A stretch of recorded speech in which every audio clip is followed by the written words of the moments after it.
Hello and good afternoon. I welcome you all to the Alpha Yes Academy detailed topic discussion, and today we'll discuss something about the climate change and food security in context of the latest assessment report by IPCC.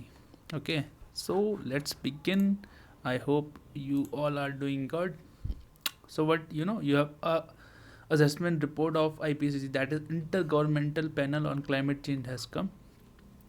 So first we'll see the findings of the report. First, in the global context, that is the global perspective. Let's change the color, be it more right. So what droughts did is that they ate over. That means they have spoiled over 454 million hectares of cropland, which forms three quarters of the global harvested area during 1983 से 2009. It means 1983 से 2009 तक droughts ने हमारा 454 million hectare of cropland ख़राब कर दिया. Drought की वजह से सूखा हो गया वहाँ पे. अब जहाँ पहले पौधे हुआ करते थे, अब वहाँ बंजर ज़मीन है. ओके. यील्ड लॉसेस का मतलब होता है जो हमारा उत्पाद हुआ है. बोलते ना इस बार गेहूं की फसल बहुत अच्छी हुई, तो वो यील्ड ही होती है. तो यील्ड लॉसेस हमारे 7% है ड्यूरिंग रिसेंट ड्रॉट्स. ठीक है, जो कि पहले से बहुत ज़्यादा थे. एंड रफली half of the world's population currently experience severe water scarcity. That's why we believe in save water. Save water. The report also observed that while overall agriculture productivity has increased, climate change has slowed this growth over the last 50 years globally. That means हम लोगों का जो उत्पादन है या जो agriculture productivity है वो ईयर ऑन ईयर इंक्रीज तो हो रही है, लेकिन मान लिया वो आज से 50 साल पहले अगर there was 10% increase per year, now that has come to 5%. भाई मैं कमा तो रहा हूँ, लेकिन मैं पहले से कम कमा रहा हूँ. बस इसका मतलब ये हुआ. तो क्विकली इसको समअप कर लेते हैं. हमारा 454 मिलियन हेक्टेयर्स ऑफ क्रॉपलैंड ख़राब हो गया डॉट्स की वजह से. यील्ड लॉस हुई है 7% की. Half of the world population severe scarcity, water scarcity झेल रहा है. And for this overall agriculture productivity बढ़ी है, but it has slowed in last 50 years. तो ये जो है ये हम नहीं कह रहे हैं, ये फाइंडिंग्स कह रही हैं उस रिपोर्ट की. तो ये आप डायरेक्टली कोट भी कर सकते हो from the new assessment report of IPCC mains में. ठीक है. Also agriculture and irrigation account for most significant proportion of consumptive water use. मतलब एग्रीकल्चर और इरिगेशन जो है में हमारा बहुत ज़्यादा पानी जाता है. इनफैक्ट मैं आपको बताऊं तो फ्रेश वाटर भी बहुत जाता है इसमें, जो कि हमारा ड्रिंकिंग पर्पज़ के लिए इस्तेमाल हो सकता है. ठीक है. और जो टोटल वाटर विड्रॉल है, मतलब हमने अगर 100 लीटर पानी निकाला तो वो उसका 60 या 70% जो है एग्रीकल्चर या इरिगेशन में ही जा रहा है. ओके. अब देखो ग्लोबली एक ग्लोबल सिनेरियो ये है कि जो 10% of the water stressed basins हैं जहाँ ऑलरेडी पानी की कमी है, वहाँ से 35% ऑफ द कैलोरी प्रोडक्शन या फूड प्रोडक्शन आता है. ठीक है. तो अब इसको वैसे वर्षे ही मान सकते हो क्योंकि यहाँ पर इन बेसिन्स में ज़्यादा एग्रीकल्चर होता है, तो वाटर एक्सप्लॉयटेशन ज़्यादा हुआ तो वाटर स्ट्रेस्ड बन गए. तो लगभग 10% ऐसे हैं वर्ल्ड में वाटर बेसिन जो स्ट्रेस्ड हैं, जहाँ से कि और उन 10% में से 35% हमें फूड प्रोडक्शन आता है. अब देखो इंडियन पर्सपेक्टिव पढ़े उससे पहले हम देख लेते हैं कि क्लाइमेट चेंज से हो क्या सकता है. एक तो फूड प्रोडक्शन में प्रॉब्लम आएगी हमें. ठीक है. यील्ड में भी और क्वालिटी में भी. इसकी nutritional value will also come down and the yield will also come down. There will be disturbances in hydrological cycles. That mean जो वाटर साइकिल है वाटर अर्थ की वो डिस्टर्ब होगी. And you know it these whole things can change how we interact with nature, how we interact with nature. Sorry, forgive me for my writing. I'm trying to improve but I am unable to do so. So I apologize. ठीक है, तो अब Indian perspective के, Indian ये भी facts ही हैं, Indian perspective में भी कुछ नहीं होगा. जो राइस होगा अभी जो करंट पेस है 1 डिग्री के हिसाब से हम मान के चल रहे हैं ना, तो उस by that proportion there was to be a 10% decrease in rice production. Now rice is you know one of is the staple food of India. कितने सारे लोग राइस खाते हैं, हम सब राइस खाते हैं. तो if we go by the 1 degree then 10% production will come down, but what we are seeing is at a 4 degree Celsius increase, and that will scale down to 30%. That means the production of rice will decrease by 30%. and maize production, maize मतलब मकई, ठीक है, मकई का जो production है वो 75% तक नीचे आ सकता है instead of 25%. Now will quickly do analysis of that report. Now what does, if there is a rise in temperature, what happens is there is a increase in ozone production, and the more the ozone production, more is the uptake by plants, and there is more problem to the yield, and there is more problem to the quality.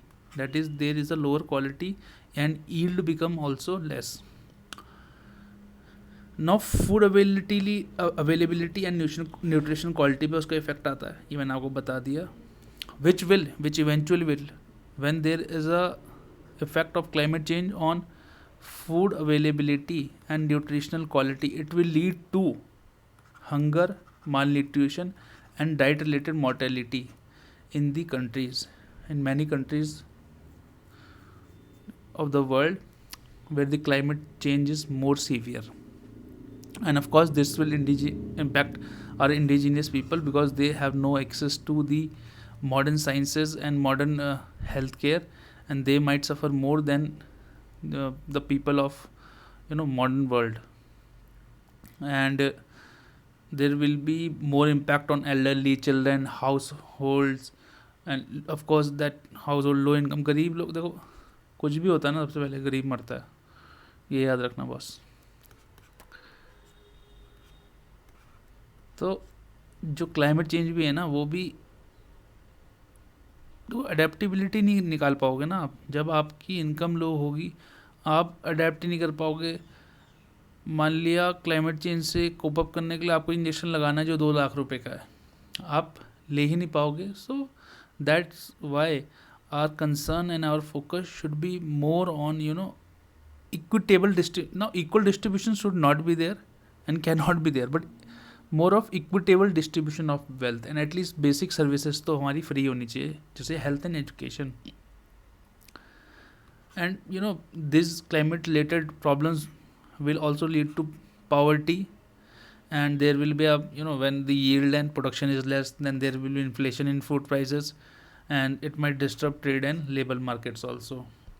And of course we in India, and we are a agro based economy. Most of the people work in agriculture sector, that's why we are more vulnerable to climate change. Now way forward we have put it in 4 topics या 4 सबहेड्स. जल्दी से देख लेते हैं. मोर finance, सबसे पहले finance. देखो जो फिनेंशियल फ्लोज अभी जो है ना, the financial flows targeted today are more towards emission reduction. That is, आग लग चुकी है, हम आग बुझा रहे हैं. हमें करना क्या है, हमें आग लगने से ही बचाना है, आग लगे ही ना. That means adaptation. So that means adaptation is the need of the hour, and we need more finances towards it. Then political commitment. Now political commitment takes 2 parts. That is the coordination between the all levels of government, or government at all levels, and strengthening of institutional frameworks to set your goals and priorities, which will clearly define your responsibility in all the areas, or also the key areas. कि भाई मतलब एक तो coordination होना चाहिए. ऐसा नहीं कि इन्वायरमेंट मिनिस्ट्री ने कोई फाइल भेजी, वो फिनेंस मिनिस्ट्री में जाके अटक गई. एक तो ऐसा नहीं होना चाहिए. और जो इंस्टीट्यूशनल फ्रेमवर्क है, हमने एक इंस्टीट्यूट बनाया है जो कि कार्बन एमिशन स्टडी करेगा, और उसे हमें सॉइल स्टडी करने के लिए नहीं लगाना चाहिए. It can study the effects of emission on soil, but हमें हर चीज़ को प्रायोरिटाइज करना है कि हम एमिशन कैसे घटाएंगे, हम लोगों को कैसे समझाएंगे, अवेयरनेस कैसे क्रिएट करेंगे.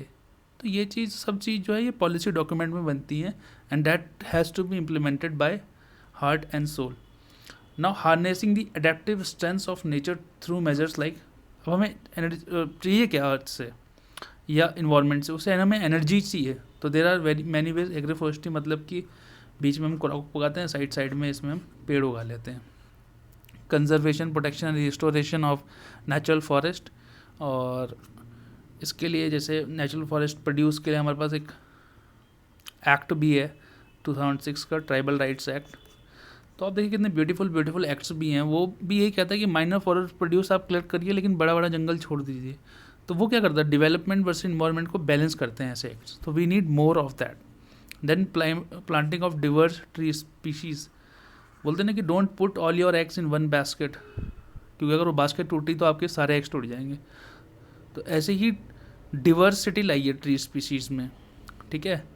और फूड सिक्योरिटी को एनहांस करने के लिए जैसे मोर, जहाँ कुछ प्लांट होते हैं जो सेलाइन सॉइल्स में उग सकते हैं, उसको वहाँ पे प्रमोट कीजिए. कुछ ऐसे प्लांट्स होते हैं जो ड्रॉट में उग सकते हैं, जहाँ पे जैसे कैक्टस होता है. कैक्टस ले बहुत सारे ऐसे पौधे होते हैं, जैसे बेर के पेड़ हो गए, वो थोड़ा सा अरिड एरियाज़ में उगते हैं, तो वहाँ पे जो है उनका प्रोडक्शन प्रमोट किया करना चाहिए. तो हमारा जो फोकस होना चाहिए वो stress tolerant crops, life stock, and promoting community based adaptation. भाई एक आदमी के अडेप्ट करने से तो कुछ होगा नहीं. भाई मैं पन्नी इस्तेमाल नहीं करता हूँ, मैं ये कह रहा हूँ, ठीक है. और मैं अपना बैग लेके जाता हूँ जब भी मैं सब्जी लेने जाता हूँ, बट मेरे एक अकेले से करने से हो सकता है 0.0000001% फ़र्क पड़ रहा हो, और उससे मैं खुश हूँ, बट इन्वायरमेंट पे उससे कोई फ़र्क नहीं पड़ रहा है. तो until and unless there is a community based adaptation for the things and for the efforts we have to make to need of the hour that कि climate change हमें affect ना कर पाए, तो हमें एज अ कम्युनिटी ही work करना पड़ेगा, ठीक है. And last but not the least, will sum up that this food production, hydrological cycles and nutritional quality of crops will go down as the climate change takes place, and it will be for worst. And there was in the morning session only I told you that that the India due to humidity and heat might become uninhabitable. So we should not miss this opportunity to secure a livable and sustainable future for all and for our generations to come, and we should all think about it. Climate change is a serious problem, and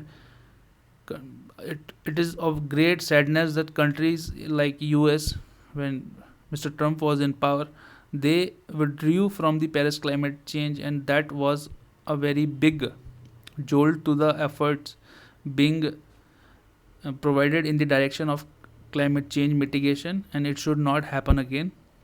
And we should all strive that the climate change doesn't take place, and even if it does, it takes in such a limit that it does not affect us in a very adverse way. So thank you for watching.